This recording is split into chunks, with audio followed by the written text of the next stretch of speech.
Hello all, I'm Sai and in today's video, I'm bringing to you my answers for the questions inside the BookTube Real Talk Tag. I've wanted to do this tag for the past 2 years, but for some reason I was putting off doing it. So I finally decided to do it today and spill some tea because all the questions inside this tag are kind of juicy. I tried to find the original video for this tag, but the creator of the video has made it private, so I could not link it down in the description. But I'll drop all the questions down in the description so that you can leave your answers in the comments below. So without any further ado, let's get into the questions right away. Question number 1. What's something nobody told you about BookTube before you started your channel? Okay, for this one, I'm going with the amount of time it consumes. Okay, I know that doing any type of YouTube content is time consuming, but for BookTube, it is way too much, okay? For just bringing one 10-minute video out for you guys, it takes at least like 3 to 5 hours of my time each and every day, okay? And it depends upon the kind of video that I'm publishing and also the quality in which I'm trying to publish the video. For example, if you look at my older videos, those videos hardly took like 2 or 3 hours of my time to make when it comes to a 10-minute long video. But nowadays, it is not at all like that because you can see that the quality has obviously improved than it was before. And as I keep on growing in my channel, I want to produce better content for you to watch because I personally believe that each and everyone who watches my videos need to have the best time for at least those 10 minutes. And no one ever tells you how long it will take for you to just make one video, properly edit it, optimize it for YouTube and other channels, and then publish it out into the world. Most of the times what happens is the videos that we expect to have a lot of views don't end up generating that many views despite them taking that much time when it comes to production and release. So that's definitely one thing which before I started and joined into BookTube. So if you're joining BookTube, just keep in mind that it will take a lot of your time and you need to be ready for it. Question number 2. What is your opinion on typical BookTube videos like wrap-ups, TBRs, hauls, etc.? And I personally think all these kind of videos are just great, okay? Because when it comes to making videos itself, trying to come up with fresh ideas is always difficult. And coming up with fresh ideas that people will watch is even more difficult. And I personally love wrap-up videos more than anything, okay? Of all the videos that I film here and publish in my channel, my most favorite ones are my wrap-up videos, okay? It just feels so good to sit down and talk about all the books that I read at the end of the month because it's not like I have that many people around me who read the same kind of books that I do. But because of this channel, I have a community for myself where I can talk about books that I read each and every month. There are also people who interact with me and talk about the books that they read also. So that's definitely a great thing. And I personally think these typical videos, as they are called, are very, very important because if not for them, we cannot have a common type of platform in terms of videos in order to introduce new people into the community. And when I started doing BookTube for the first 1 to 2 years, I did a lot of book tags. Okay, I think I have a book tag playlist that has over 60 videos and that is easily one of the most typical videos that we make here on BookTube. And it introduced me to a lot of my viewers as well as some fellow booktubers both here in India as well as outside the country. So even though they might get boring for some people after a point, I think if they are done in a seasonal way or in a monthly way, most of these videos can be very much fun and interesting to watch. And no matter what we do, even if we put like some other kind of concept inside the video, they are basically going to be having the same kind of idea that these typical videos have. So I think these typical kind of videos should not go anywhere because they are so much necessary in order to keep the community a lot more interactive. Question number 3. What is an assumption you had about BookTube before you joined?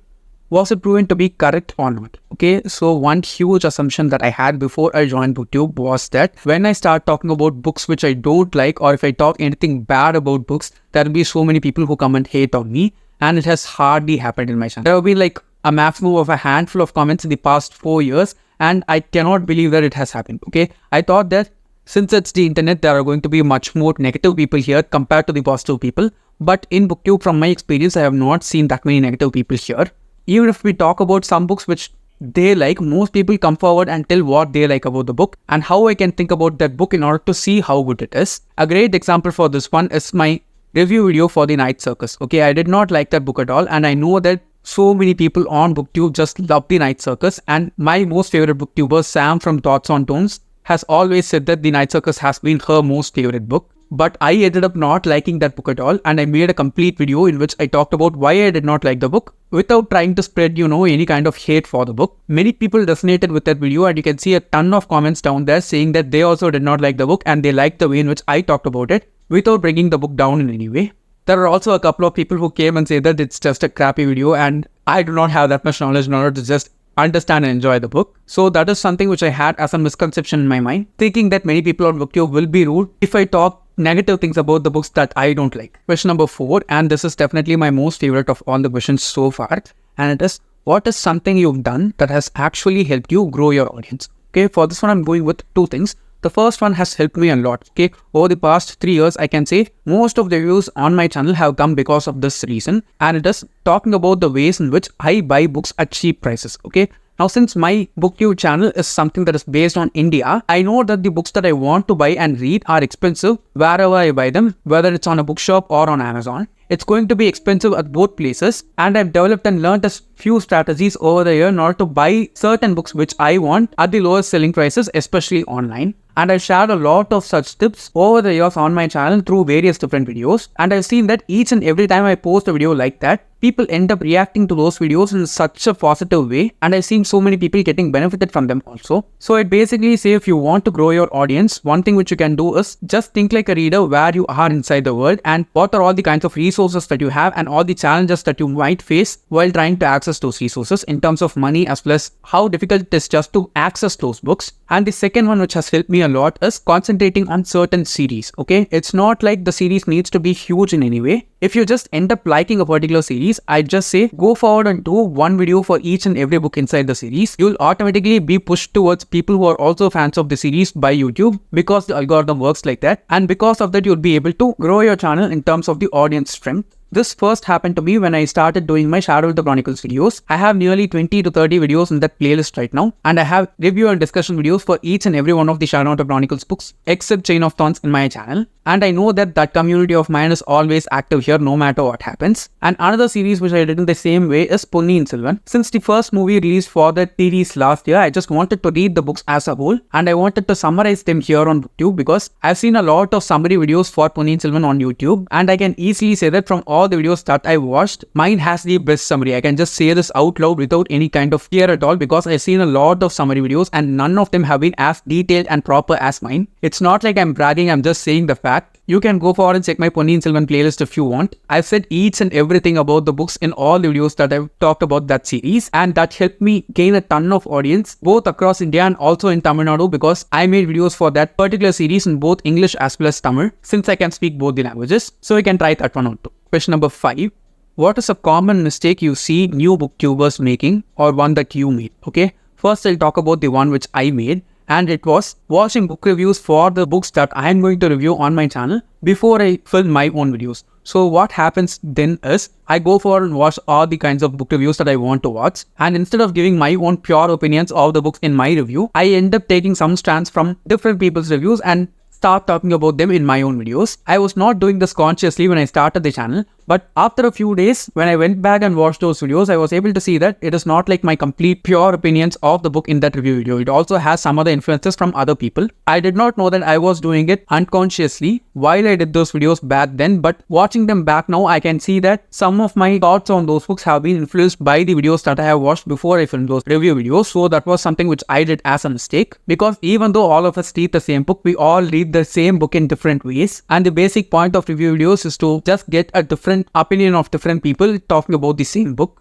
So if you start drawing in things from other people's videos, it is not going to be authentic for you. So that's definitely one mistake that I made, which I did not know back then. And one mistake which I see people doing a lot nowadays is being very delusional with their thumbnails and titles. Okay, and this is always pissing me off each and every time. They'll just make a thumbnail that is super attractive. It takes a lot of time to make attractive thumbnails, I know that. But just using those thumbnails in order to drive people into the video and keeping the video not 100% intact with the thumbnail is something which is very shitty if you ask me. And also for titles, I've seen so many people just clickbaiting the viewers to get into the video. And once they start talking itself, I can see that this video is not going to have anything that is related with the thumbnail or the title. And that always makes me just click away from the video and go out of it in just like a few seconds itself. So that might be a huge mistake that new booktubers may be doing. If it works for them, it's a good thing. They might be boosted by the algorithm, but I don't think for the longer run it can support them in any way. So that's probably one huge mistake. Question number 6, which is probably the juiciest of all the questions here, which is,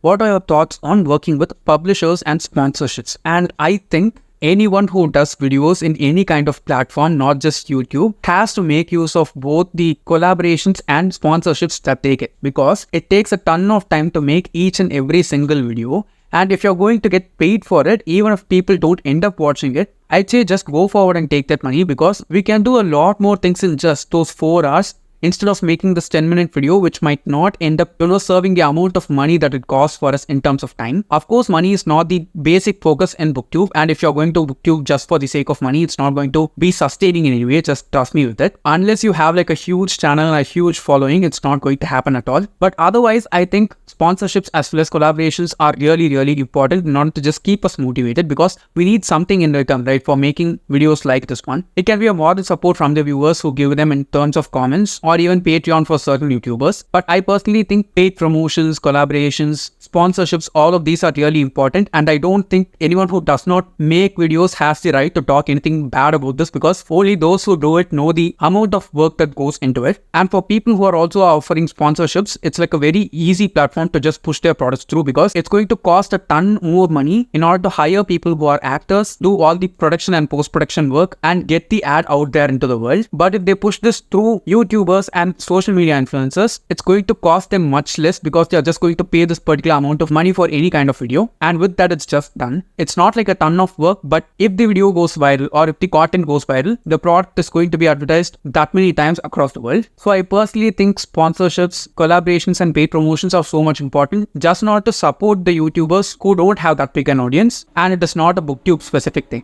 And at last we have question number 7, which is kind of a dumb question if you ask me, and it is, do you think BookTube is dying? I definitely don't think BookTube is dying, and I actually think the contrary for that question, and it is, I think BookTube is just booming, okay? And I see a lot of Gen Z people doing BookTube a lot better now, and their personality is a lot more likable to more people who are engaging with BookTube videos right now. So I don't think BookTube is dying out. It will even die in the next decade or so to come. I see a lot of people who have been there on BookTube for like 8 to 10 years now and still doing videos. Even though they are not doing it consistently, they do keep it alive by posting some kind of videos in their channels continuously. And I think as long as that is there, BookTube will not die. And as long as books are there, we are not going to stop talking about books. Short form content is great, but despite that, I think long form videos like this one give us much more time and space to explore and express our thoughts properly to people in terms of books, which I basically think is the idea and goal when it comes to BookTube. So yes guys, those are all my answers for the questions inside the BookTube Real Talk tag. Do you agree or disagree with any of the answers that I've given for the tag? Don't forget to mention them in the comments so that we can discuss further. And if you did enjoy watching today's video, don't forget to give it a thumbs up and also share it to your friends. And if you want to get more content from me, do subscribe to the channel. Thanks for watching and have a great rest of your day.